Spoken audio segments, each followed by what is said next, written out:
An alien veteran reveals the truth about humans in combat. The first human I ever saw in a combat zone was eating something out of a small silver wrapper and looking at a tactical map like it owed him money. His name was Corporal Owen Price. He was 23 years old, medium height, with the kind of face that looked like it had never been surprised by anything in its life. The briefing room was full of senior officers from 4 different species, all of them standing in careful, respectful postures. Owen Price was sitting with his boots on the edge of the table, and nobody said a word to him about it. I remember thinking, this species is going to get itself destroyed in the first week. My name is Grelthus. I served for 41 cycles in the Military Intelligence Division of the Vorkai Compact. I have fought beside species that communicate through vibration, species that see in spectrums humans cannot even imagine, species whose bodies can survive temperatures that would reduce a human to nothing. I have written 37 field reports about alien combat behavior. I have given this lecture 212 times. I have spent more time thinking about humans than about any other subject in my long career. Let me tell you what I found. When the Vorkai Compact first made contact with Earth, our scientific team spent 6 months cataloging human biology before anyone in military command took the project seriously. The report was not flattering. Humans have no natural armor. Their skin tears easily.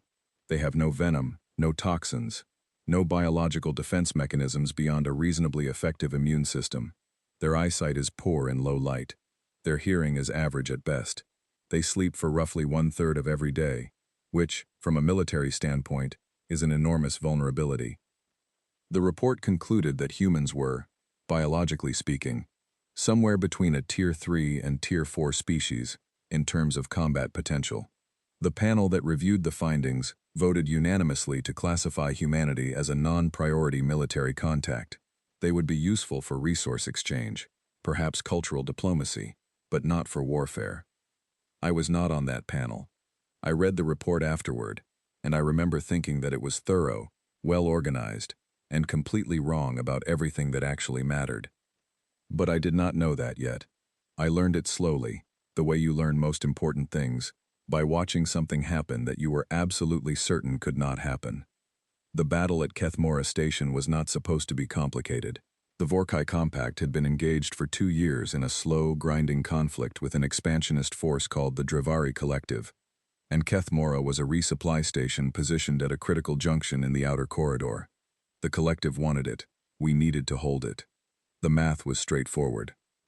Human forces had been attached to our combined unit 3 weeks earlier as part of a new coalition agreement. Nobody in our command structure had requested them. The order came from above, the kind of order that arrives with a great deal of diplomatic language and very little military reasoning. The humans were assigned to hold the rear sector of the station, a position our analyst considered low risk. It was, in the technical language of field operations, the safe posting. Our main forces held the forward sectors. The plan was solid. The plan lasted until the 4th hour of engagement, when the Collective launched a secondary assault from a vector our intelligence had marked as impassable. It was not impassable. Our forward lines held for 2 more hours and then began to fold. By the 6th hour, the rear sector was the front. I was positioned in the central command node when the communication came in from the human unit.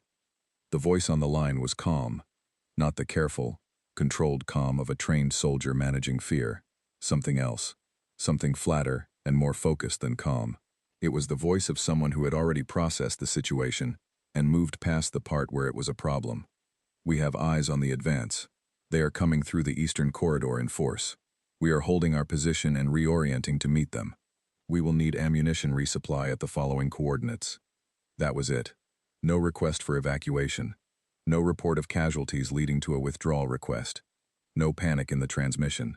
They told us where the threat was, told us they were handling it, and told us what they needed to keep handling it. I looked at the tactical display. The eastern corridor was not a defensible position by any standard model we used. The geometry was wrong. The approach angles were wrong. Our own forces had already begun pulling back from adjacent sectors because the math of holding those positions simply did not work. The humans were not doing the math, or rather, they were doing a different kind of math entirely. I asked the senior human liaison officer standing near me, A tall woman named Lieutenant Carol Webb, what her assessment was. She looked at the display for about 3 seconds. Then she said, "Owen's unit will hold it. They have good people in that corridor." I asked her how she could possibly know that. She said, "Because Owen hates losing more than he is afraid of anything." I did not understand what that meant at the time. I wrote it down in my field notes because something about it felt important, even if I could not name what. The Eastern Corridor held. Not for an hour. Not for 2. The human unit held that position for 9 hours, in conditions that our tactical models, when I ran the simulation afterward, suggested required a force 3 times their size. They held it with the people they had, the supplies they had, and what I can only describe as a complete unwillingness to accept the conclusion that they should not have been able to hold it. When the reinforcements finally reached them, the corridor was still in our hands. I walked through that corridor the next morning. I was looking for something I could name, some tactical genius, some extraordinary piece of engineering or fortification that explained what had happened.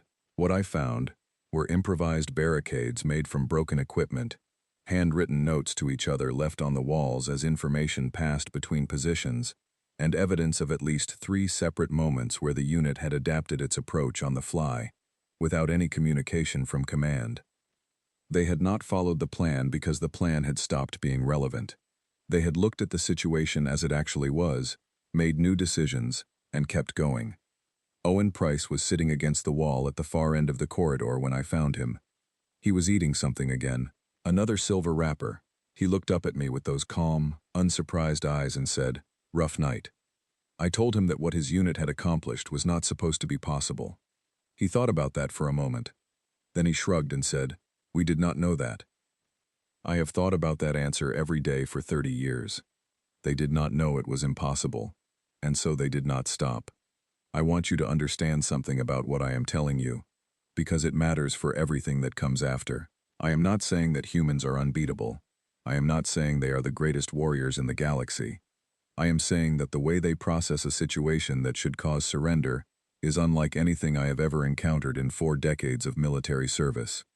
Every other species I have studied has a threshold, a point at which the calculation becomes clear, the loss is too high, the odds too steep, and the rational response is to stop.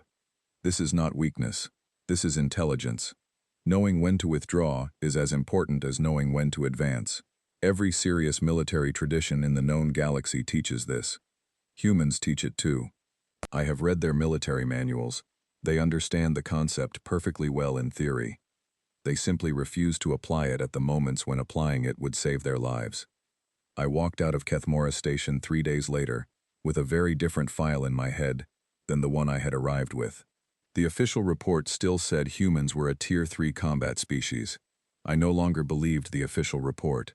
What I believed, standing in the pale light of that corridor with the smell of a 9-hour battle still heavy in the air, was that someone in our assessment process had made a very significant error. They had measured everything about humans that could be measured, and missed the one thing that could not be put into a chart. I did not have a word for it yet. I spent the next 2 years looking for one. I am still not sure I have found the right one, but I will do my best to explain it to you before this lecture is finished. For now, understand this. On the day I stopped underestimating humans, I was standing in a corridor that should have fallen, looking at a young man eating something out of a silver wrapper, who did not know he had done the impossible, and therefore had simply done it. That was the beginning of everything I know. 3 days after Kethmora, I was in the field hospital with a plasma burn across my left side that the medical staff kept describing as not life-threatening but also not trivial. I had been moved from the active command node when a secondary explosion took out part of the eastern wall, and something had clipped me on the way down. It was not serious enough to transport back to the main base, so I stayed in the field hospital and watched. There is no better place to understand soldiers than a field hospital. Not the battlefield where everything is noise and motion. The hospital is where you see what people are made of when the immediate threat is over, and the body finally has a moment to report what it has been through. I watched Vorkai soldiers come in. I watched Dravathi soldiers come in. I watched soldiers from the Sulin coalition come in. Each species handles injury in a way that reflects something true about them. Vorkai become very quiet and very still. Dravathi communicate pain in a complex series of tonal expressions that takes hours to fully process. Sulan soldiers tend to sleep almost immediately, a biological response that accelerates their recovery. Then the first human soldier came through the door of the tent arguing with the medic. Her name was Private Lucy Hale. She was 20 years old and had taken a hit to her left arm that had, according to the attending physician, fractured 2 structural bones and temporarily compromised the use of her hand. The medic was explaining that she needed rest and immobilization for the healing process to begin correctly. Lucy Hale was explaining that she had a unit to get back to. This went on for several minutes. I watched from my cot with what I imagine was a fairly obvious expression of confusion. The medic was not wrong. The injury required rest. That was simply medical fact. But Lucy Hale was not arguing with the medical facts. She was arguing with the conclusion the medic was drawing from them. "I can still use my right hand," she said. "My legs work. My eyes work. I am not finished." The medic said she could become permanently damaged if she returned to the field before the injury was stabilized. Lucy Hale said, "Then stabilize it faster." She was back with her unit within 4 hours. I watched her leave the tent. The medic watched her leave, and then turned to me with an expression I recognized across species lines. It was the expression of someone who had just lost an argument they were absolutely certain they should have won. Over the next 3 days, I saw this same exchange happen 7 more times, with 7 different human soldiers, with 7 different injuries. Not all of them were cleared to leave, but all of them tried. Every single one of them had to be actively persuaded, in several cases physically restrained, to accept that rest was a necessary part of recovery. I began keeping notes, not official field notes for my report, just observations for myself, because something was building in my understanding that I did not yet have the framework to express properly. On the second day, a man came in with a wound to his shoulder that had gone untreated for approximately 6 hours because he had not wanted to leave his position. His name was Sergeant Arthur Dale. He was 31 years old, with a quiet face and very steady eyes. While the physician worked on his shoulder, Arthur Dale was updating his unit's tactical notes on a small handheld device, one-handed, asking questions via radio about the current status of the forward position. I asked him why he had waited 6 hours to seek medical attention. He looked up at me. He thought about the question seriously, the way someone does when they want to give you an honest answer, rather than a polite one.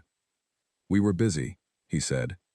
I asked if the pain had not been a significant factor. He said, "Of course it was." I asked why that had not changed his decision. He was quiet for a moment. Then he said something that I have written down and reread more times than I can count. "Pain tells you that something is wrong. It does not tell you what to do about it. That part is up to you." I sat with that for a long time. Every species I had ever studied treats pain as a directive. It is a signal from the body to the brain that contains instructions. Stop, withdraw, protect the damaged area, seek safety. That is what pain is for. It is a survival tool built by millions of years of biological pressure, and it works. Species that respond appropriately to pain survive long enough to pass on their genes. Arthur Dale was telling me that humans hear the signal, understand it completely, and then make a separate decision about whether to follow it. That is not stubbornness. It is something much more structured than that. It is the ability to receive information from your own body and choose a different response based on factors that the body cannot account for. The body does not know about the corridor that needs holding. The body does not know about the 14 people in a unit who depend on the sergeant being at his post. The body only knows that the shoulder is damaged and the shoulder should be protected. Arthur Dale knew all of those things, and he decided the shoulder could wait. I started asking questions more deliberately after that.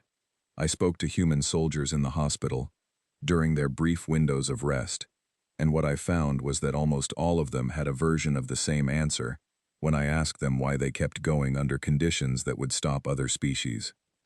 They did not think about the overall scale of the conflict. They did not think about strategic objectives or political outcomes. They thought about the people next to them, specific people, with specific names and specific faces, who were still out there. Private Lucy Hale told me she went back because Corporal Owen Price's unit was short-handed, and Owen had been awake for 31 hours. Sergeant Arthur Dale told me he stayed at his post because the two youngest soldiers in his section had never been in a situation like this before, and he did not want them to be alone in it.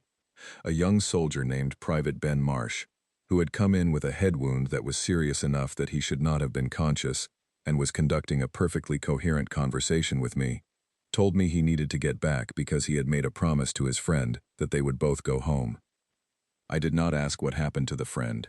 The way Ben Marsh said it told me everything I needed to know. He made the promise. His friend could no longer keep his half of it. That meant Ben Marsh had to keep both halves. He left the hospital the next morning. It was on the third day in that hospital tent that I began to understand something that changed the entire framework I had been using to analyze human behavior in combat. I had been approaching them as a biological puzzle, a species with below-average physical capabilities that was somehow producing above-average results in the field. I was looking for the mechanical explanation, the training technique, the tactical philosophy, the genetic quirk. There is no mechanical explanation. The answer is not in their bodies at all. The answer is in how they think about each other. Let me explain this carefully, because I want you to understand it correctly. Most species in combat form units for efficiency. A group of soldiers is more effective than a single soldier, so you group them together. The bonds that form between unit members are a welcome side effect of proximity, a way of maintaining morale and communication, but they are not the source of the unit's fighting capability. The unit fights because it is trained to fight. The bond is pleasant but secondary. For humans, the bond is the primary thing. It is not a side effect of being together. It is the reason they function the way they do. When a human soldier tells me they went back for their unit, they are not expressing sentiment. They are describing their actual motivation with complete accuracy. The unit is not enhanced by the bond. For humans, the bond is the engine that runs everything else. I have studied this carefully over many years. I have read their history, their literature, their after-action reports, their personal letters. Humans have been fighting in organized groups for as long as they have recorded their own history, and the pattern is always the same. The groups that fight hardest, that hold the longest, that do the things that should not be possible, are always the groups whose members feel the deepest connection to each other. Not the best equipped groups, not the most physically capable groups, the most connected ones. Now consider what this means in practical terms. A species that fights for strategic objectives will recalculate when the strategic objective becomes too costly. That is rational. That is what you should do. A species that fights for the people beside them does not recalculate in the same way, because the calculation is not, is this objective worth the cost? The calculation is that person worth it?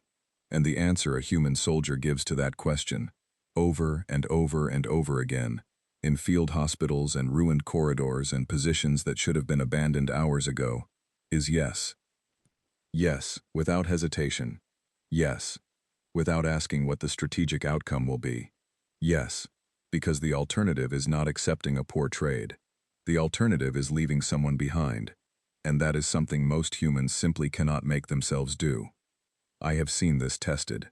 I have seen human soldiers given clear, direct orders to withdraw and leave wounded companions, and I have watched them look at those orders for a moment, and then look at the person on the ground, and then do something that is technically a violation of their chain of command, but is so deeply woven into who they are that no training has ever successfully removed it. They stay, or they go back, every time. On my last night in the field hospital, I had a long conversation with a young man named Private Dio Whitfield. He was 22 years old, from a place called Lagos, and he had a way of talking about serious things in a light tone that I later learned is a distinctly human way of handling difficult subjects. He had come in with injuries that were real but manageable, and he was clearly feeling better because he was asking the medical staff questions about how the equipment worked and making observations about the design of the tent with genuine curiosity. I asked Deo how long humans had been going to war. He thought about it and said, forever, basically, as long as we have been people. I asked if that meant humans were naturally aggressive. He shook his head. He said, not exactly. I think we are naturally protective. Aggressive is what happens when protection goes wrong. I asked him to explain the difference. He said, Aggressive means you go out looking for a fight. Protective means you go looking for a reason to fight. We almost always find one. That is probably not great. But it means we are never fighting for nothing. There is always something we are fighting for. I thought about Owen Price in the Eastern Corridor. I thought about Lucy Hale going back with her arm in a brace. I thought about Arthur Dale, 6 hours with an untreated shoulder, updating tactical notes with one hand. They were all fighting for something. Specific things, real things, things they could see and name. Dio Whitfield went back to his unit the following morning, ahead of the medical clearance schedule. He gave me a small wave as he left the tent. I watched him walk out into the gray morning light, steady on his feet, moving like someone who had somewhere to be. I had been trying to figure out what made humans different in combat since the moment I watched them hold Kethmora's Eastern Corridor. Sitting in that hospital tent on the third morning, I thought I was beginning to see it. It was not what they were willing to do to an enemy. It was what they were unwilling to accept for the people beside them. There was a line in their minds, drawn around the people they cared about, and on their side of that line, the word impossible simply did not mean the same thing it meant everywhere else. I was not yet finished being surprised. Not even close, but I was starting to understand the shape of the thing I was dealing with. And it was much bigger than any report I had ever written. The week after I left the field hospital, Command assigned me to embed directly with a human unit for observation purposes. I was told this was a standard intelligence gathering rotation. What it actually was, I believe, was someone in our command structure who had read my preliminary field notes and wanted to know if I was seeing what they thought I was seeing. The unit was Alpha Section, 3rd Human Expeditionary, 11 soldiers. Their commanding officer was a woman named Captain Laura Osei, who was 34 years old, spoke with complete precision, and had a habit of listening to people all the way to the end of their sentences before she began forming her response. I noticed this in our first conversation and found it unusual. Most species, in my experience, begin their response approximately halfway through the other person's statement. Laura Osei waited. Every time. I later understood that this was not politeness. It was a tactical habit. She was collecting all available information before drawing conclusions. She did this in conversation the same way she did it in the field. The unit's home at the time was a forward camp approximately 4 kilometers from the active contact zone. It was a temporary structure, prefabricated panels and reinforced canvas, the kind of installation that is meant to be efficient rather than comfortable. I had been in dozens of similar camps with Vorkai, Dravathi, and Sulan units. They all look roughly the same from the outside. The inside of this one was completely different. The first thing I noticed was the photographs. They were everywhere, fixed to the panels with small adhesive squares, slipped into the edges of equipment racks, tucked into the frames of personal lockers. Photographs of people, mostly. Families, I learned later. Parents, partners, siblings, friends, children. One soldier, a quiet man named Private Sam Cooper, had 17 photographs organized in a careful grid above his sleeping area. When I asked him about them, he named every person in every photograph without looking at his notes. There were also plants. 3 different soldiers had managed to cultivate small plants in narrow containers, growing under artificial light. I asked about this too. The answer, from a young woman named Private Grace Adler, was straightforward. It makes the place feel real. I did not understand that answer for several days. Then I did. Vorkai soldiers, in a temporary forward camp, maintain their efficiency by maintaining psychological distance from the temporary nature of their surroundings. The camp is a functional space. You do not invest in it because investment would be wasted when you move. This is rational. This is how you conserve emotional energy for the things that require it. Grace Adler's plants were the opposite strategy entirely. She was investing in a temporary space on purpose. She was making it real, as she said, which meant making it feel like a place she belonged, a place she had some connection to, a place that mattered. Why would you do that in a war zone? Because, I eventually concluded, it is very difficult for a human to fight hard for something they have no connection to. They need to feel at home somewhere, even in the middle of nowhere, so that when they go out into the contact zone, they are going out to protect something real, something that belongs to them, even if that something is 3 small plants under a light panel. The photographs served the same purpose. They were not decoration. They were reminders. Every time a soldier looked up at those photographs, they were seeing the specific reason they were here, in portable, visible form. It took me almost 2 full days to stop seeing these things as quirks and start seeing them as a system.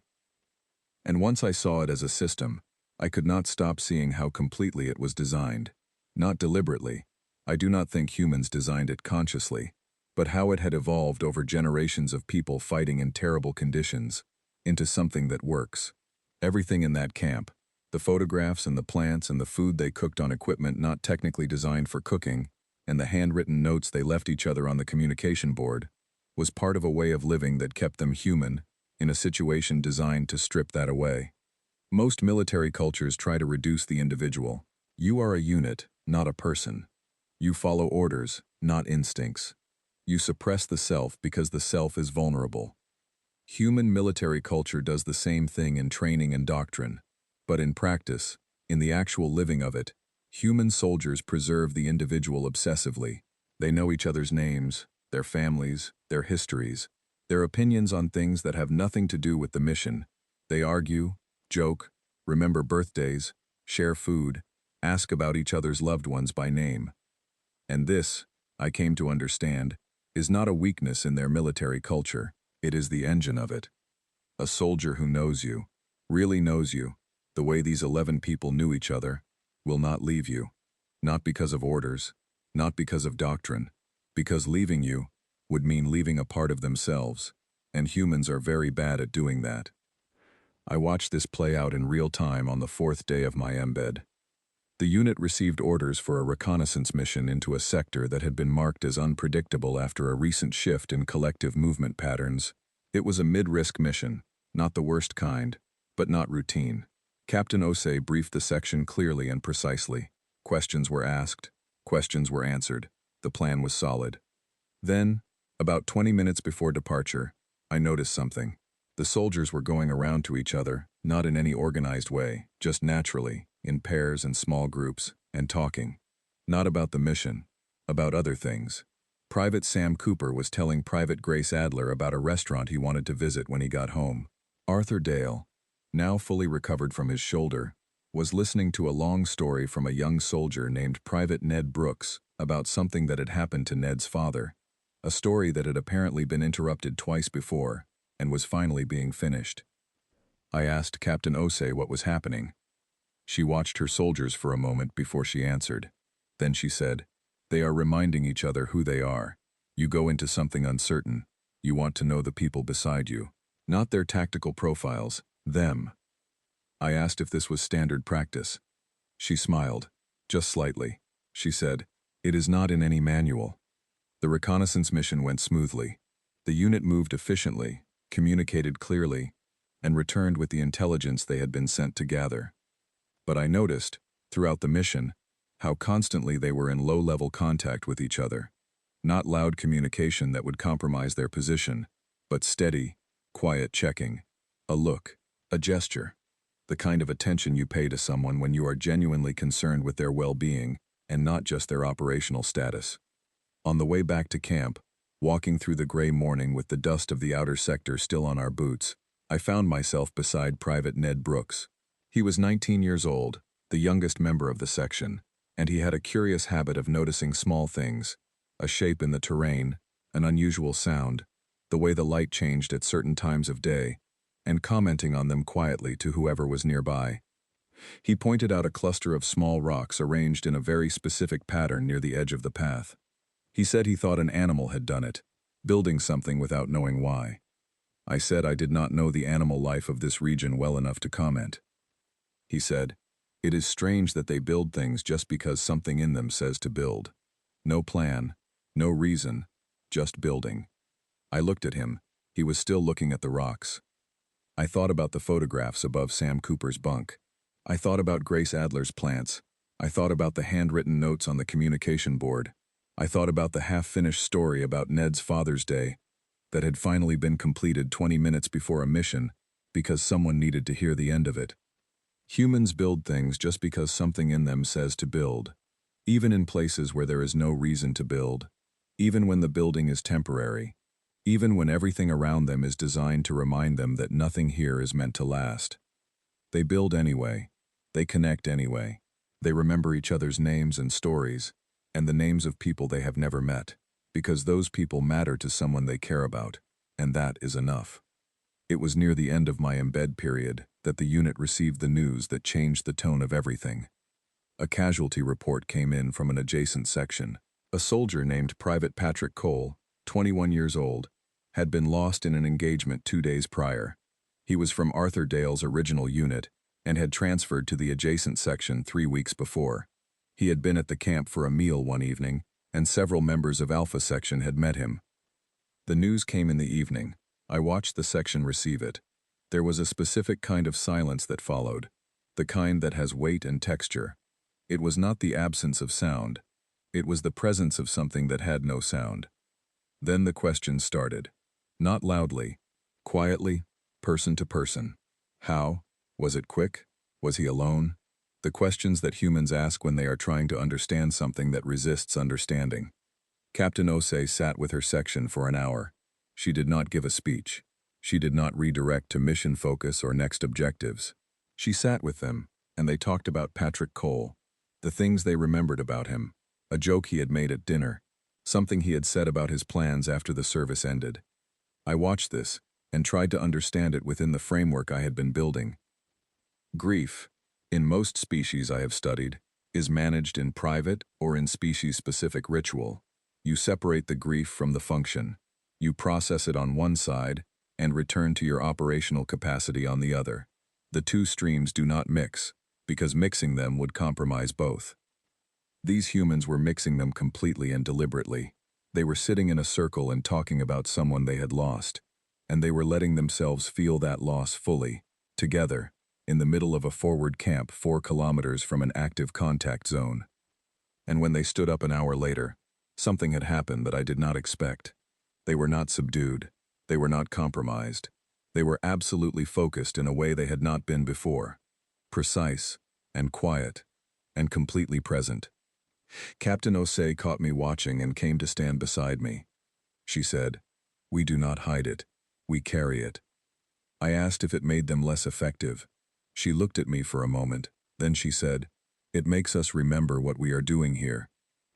I thought about that as I watched her rejoin her section.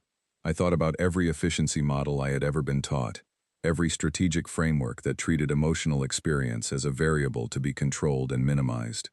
Humans do not minimize it. They put it right in the center of everything. They sit with it in a circle. They say the name of the person they lost out loud. They let it hurt, and then they stand up carrying the weight of it, and they continue.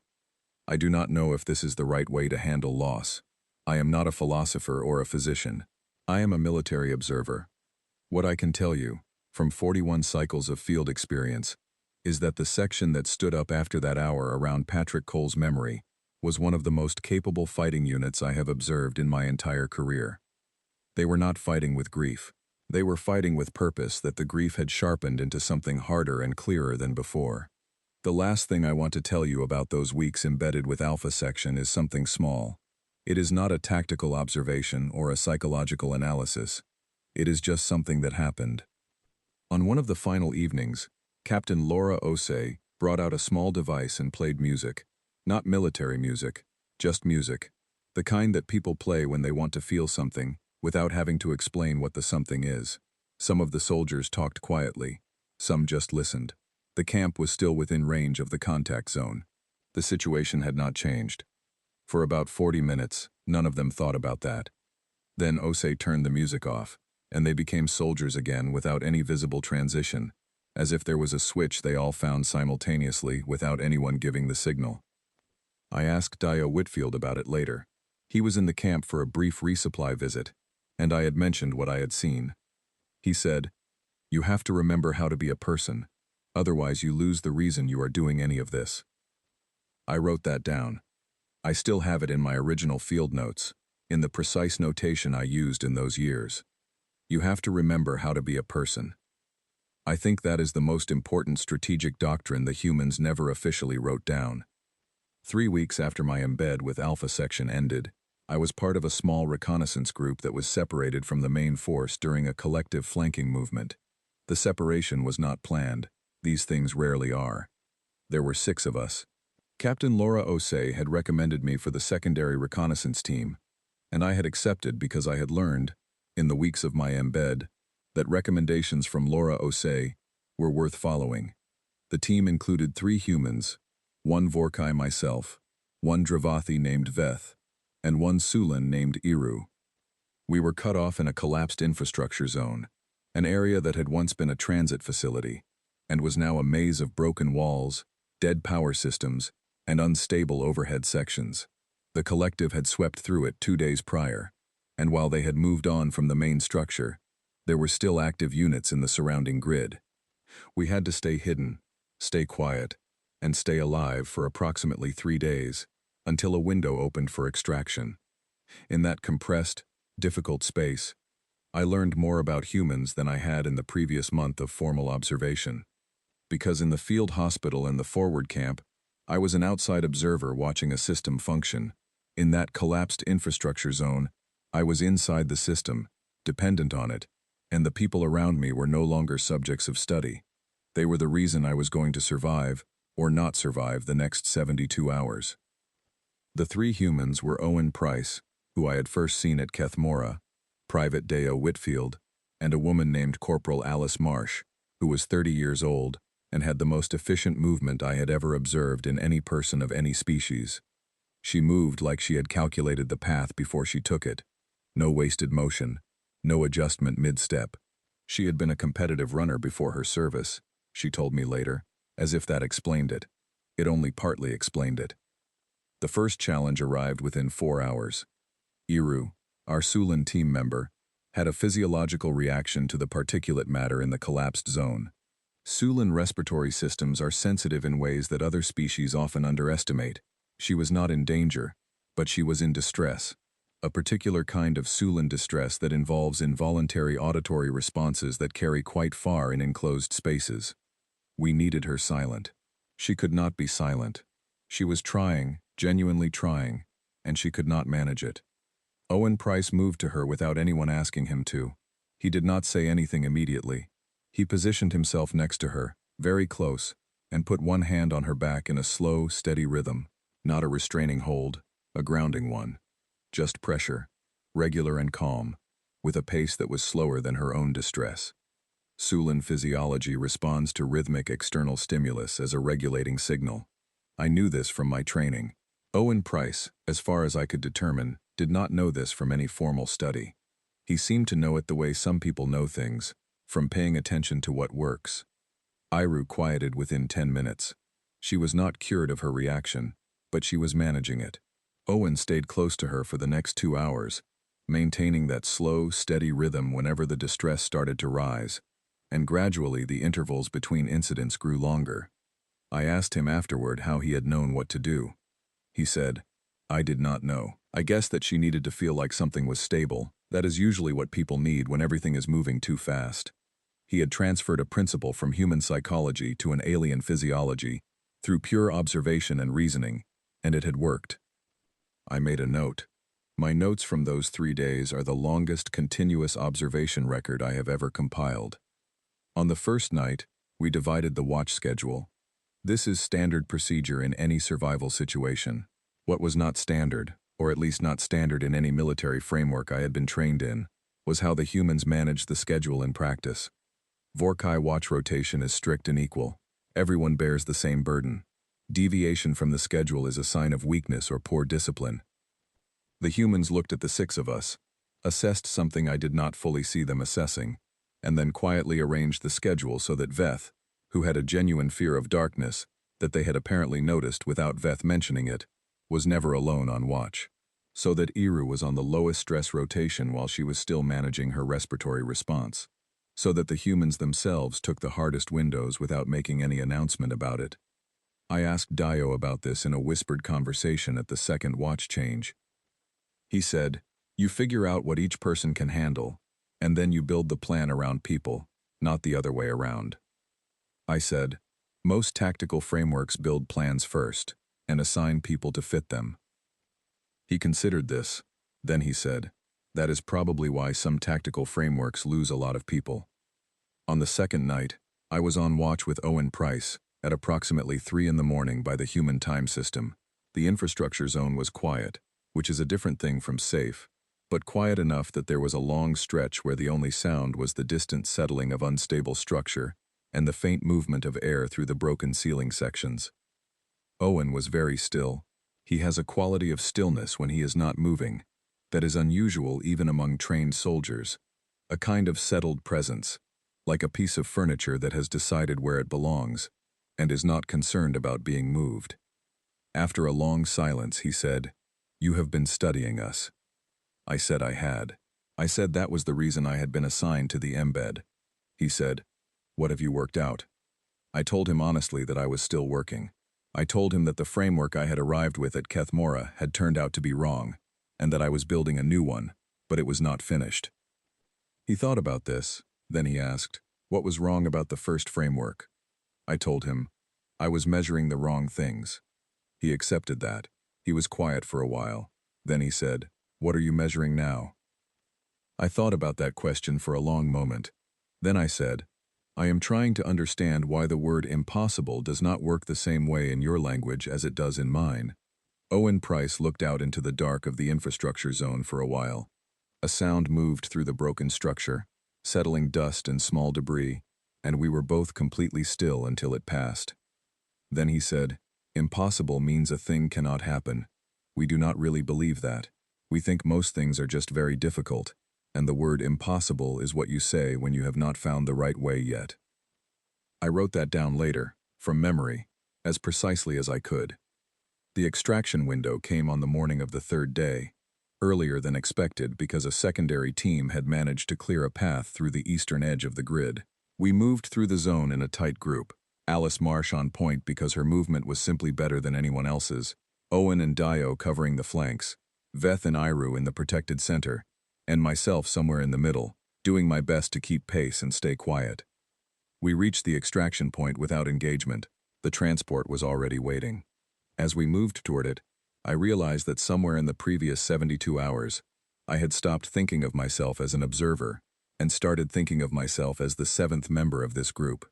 Not consciously, not by decision. It had simply happened, as gradually and completely as the light changing from night to morning. On the transport, as we were ascending away from the contact zone, I looked at the 5 people who had kept me alive and thought about everything I had been trying to understand for the past month. I had been trying to find the secret, the specific thing, the identifiable mechanism that made humans effective in combat in ways that defied their biological profile. I had been looking for it, the way you look for a component in a machine, something that could be isolated and studied and understood independently. But watching Alice Marsh navigate a path through rubble in perfect silence, watching Owen Price sit still beside a frightened alien in the dark and find the exact right thing to do without being told, watching Deo Whitfield update tactical information with his body still registering exhaustion from 2 sleepless nights, I understood that there was no isolated component. It was not any one thing.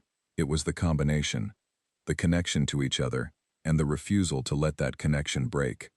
The investment in the people beside them, so deep and so real, that withdrawing from a position meant abandoning something they could not abandon. The ability to sit with loss and grief and let it become purpose rather than paralysis. The way they could be people, fully and completely, and then be soldiers, fully and completely, without one compromising the other. And underneath all of it, quieter than the rest but more fundamental, the belief, apparently unshakable, that the story was not finished, that things were difficult, not impossible, that there was always a way through, even when the way through was not visible yet. That is what I had been trying to name since Kethmora, that specific thing, that quality without a clean word in Vorkai language. The closest I have ever managed is this. Humans believe, in some place below reasoning and above instinct, that the situation is always improvable, not always winnable, not always painless, but always able to be acted upon. There is always something you can do. There is always a next move. It is a belief so fundamental to them that they do not think of it as a belief. They think of it as just the way things are. As the transport rose above the contact zone, and the gray landscape fell away below us, I looked at Owen Price. He was asleep. He had fallen asleep within 3 minutes of boarding, as if some internal switch had simply registered that the immediate requirement was over, and it was now acceptable to rest. He looked, in that moment, completely ordinary. A young man sleeping on a military transport, with dust on his uniform and lines of tiredness around his eyes. I thought about the Eastern Corridor at Kethmora. 9 hours. 3 times the force they should have needed. The math that said they could not hold it. I thought about what Owen had told me on watch. Impossible means a thing cannot happen. We do not really believe that. I did not have the full picture yet. I did not know that yet.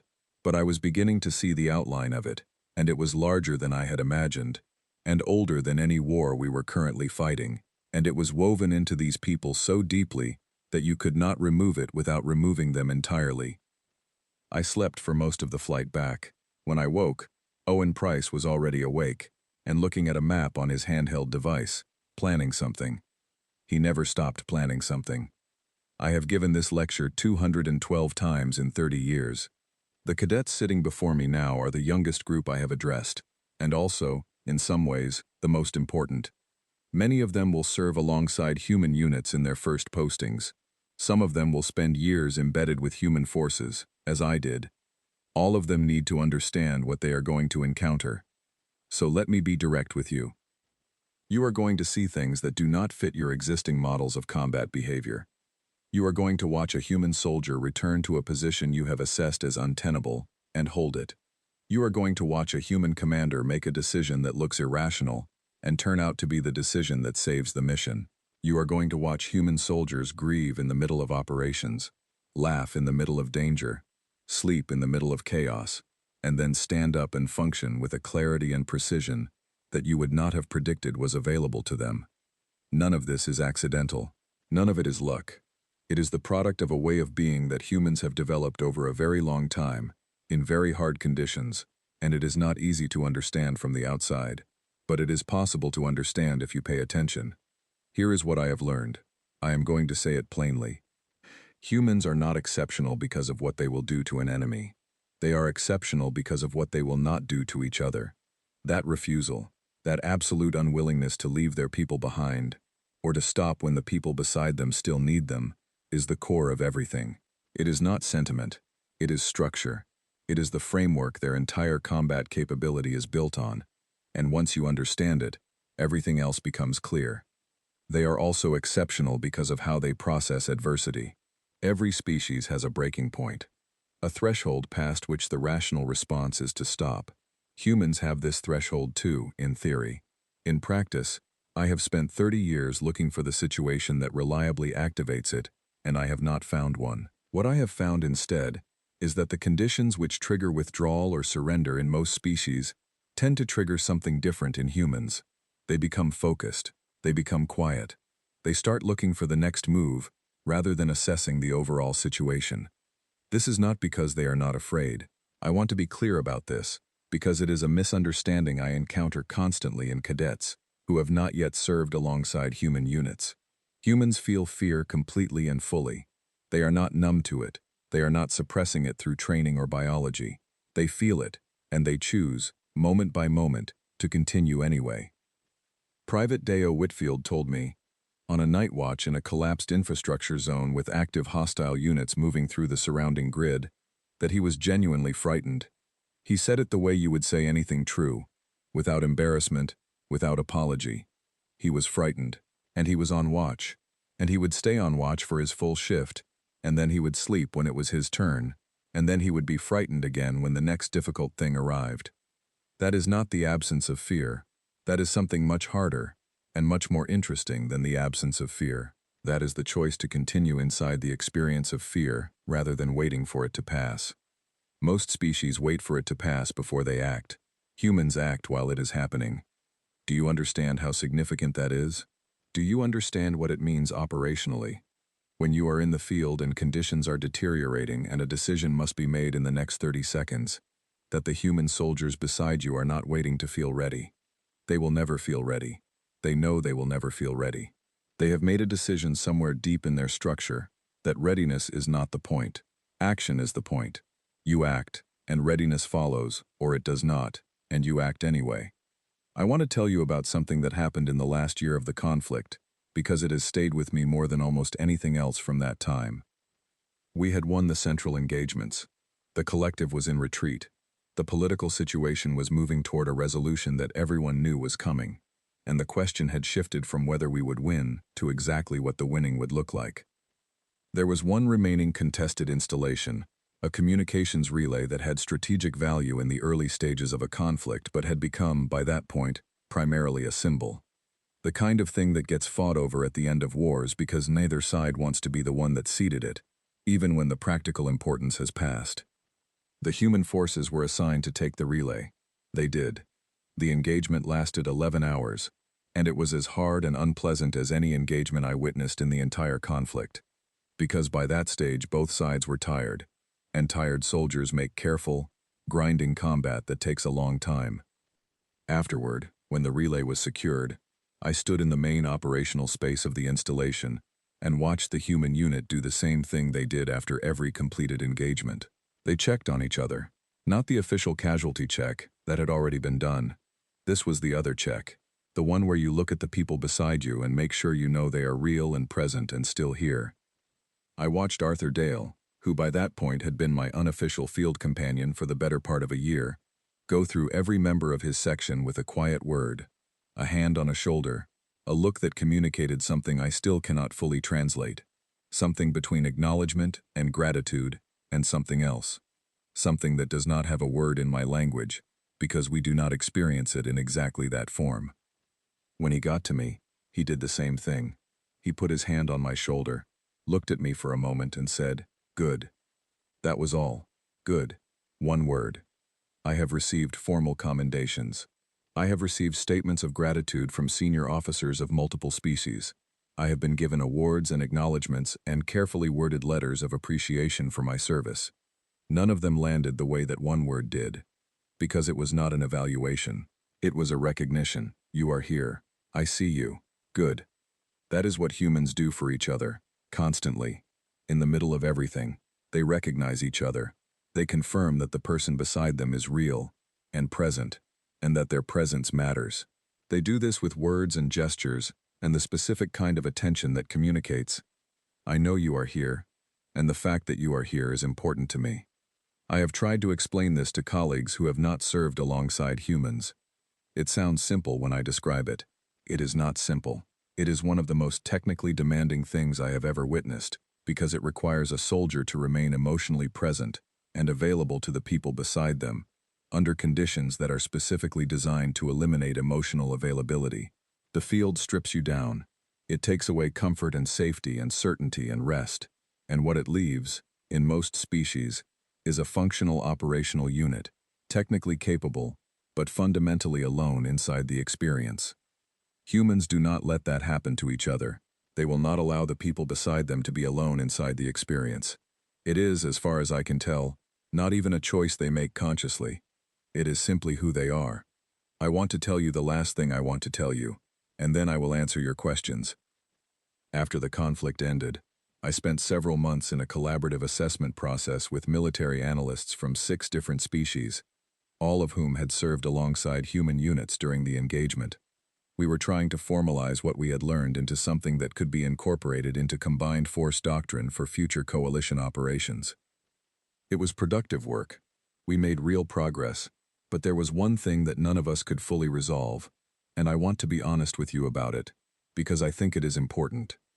We could not determine what to do with human soldiers in peacetime. Not because they become dangerous without a conflict.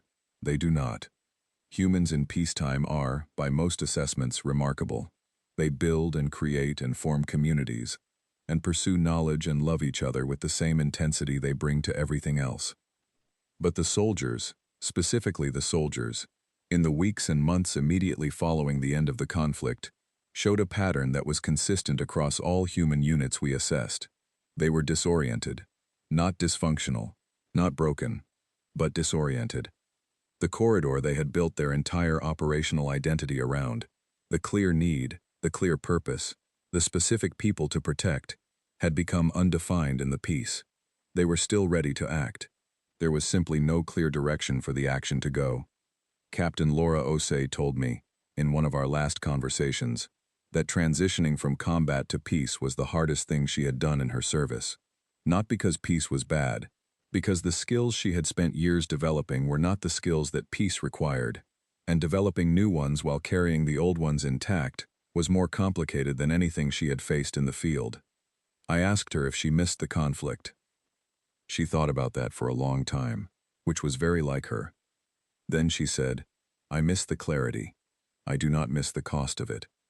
I think about that answer regularly. I think it says something true, not just about humans, but about what conflict does to any being that survives it. The final thing I will tell you is this. Attend to the humans beside you, not as assets, not as interesting research subjects. Though I understand the temptation, I spent a decade making that exact mistake. As people, because that is what they will be doing for you, whether you invite it or not. They will learn your name and ask about your family, and notice when you are having a difficult day, and find small ways to communicate that they see you, and your presence among them matters. You can maintain professional distance. Many soldiers do. But I will tell you, from the experience of 3 days in a collapsed infrastructure zone with dust on my uniform and very uncertain odds, that when Owen Price sat on the floor of that broken transit facility in the dark and said nothing, just stayed close and awake and steady, I was not thinking about professional distance. I was thinking that whatever happened next, at least this specific person knew I was here. That is what humans give you, if you let them. Not just their tactical capabilities, not just their improbable ability to hold positions that should fall. They give you the experience of being known by someone in the middle of the hardest thing you have ever done. I do not have a word for that in my language either. I have spent 30 years looking for one. A colleague told me recently that I should just borrow the human word. He said they have a lot of good ones. He is not wrong. Dismiss. Go and serve well. And when you find yourself beside a human in a situation that looks finished, look at them before you accept that conclusion. Because they are almost certainly looking at the situation and thinking about the next move. There is always a next move. They taught me that. I have not forgotten it. Neither should you. One more thing. I was asked, before giving this lecture today, if there was a single moment from my time in the field that I would choose to preserve, if I could only keep one. It is not a moment from a battle. It is not the Eastern Corridor at Kethmora, though that changed everything I thought I knew. It is not the 11 hours at the communications relay, though that was as close to the pure form of what I have been describing as anything I have ever witnessed. It is a quiet evening in a forward camp, music playing from a small device, 6 soldiers talking about nothing in particular, 3 small plants under a light panel, 17 photographs on a wall, and a young woman named Grace Adler saying, when I asked why she had planted things in a place she would leave in a week, simply, "It makes the place feel real." That is all. That is the whole lecture. That is everything I know. End.